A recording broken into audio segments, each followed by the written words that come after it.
بسم اللہ الرحمن الرحیم۔ السلام علیکم ورحمۃ اللہ وبرکاتہ۔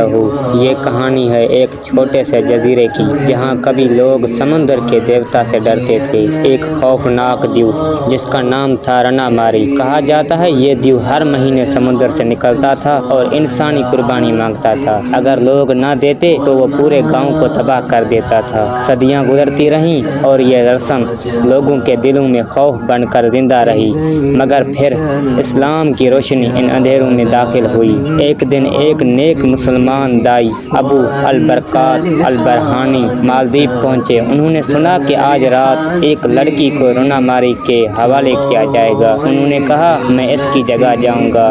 لوگ حیران تھے، لیکن وہ رات اس نے قرآن کی تلاوت شروع کی۔ جب دیو نمودار ہوا تو قرآن کی آواز نے اس کے دل کو چیر دیا۔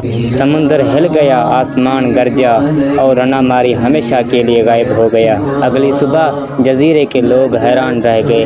وہ دیو جس سے وہ صدیوں سے ڈرتے تھے اسلام کے نور کے آگے مٹ گیا۔ اسی دن سے مالدیپ کے دلوں میں ایمان کی روشنی بس گئی۔ لوگوں نے اسلام قبول کیا اور جزیرہ خوف سے ایمان کی پناہ میں آ گیا۔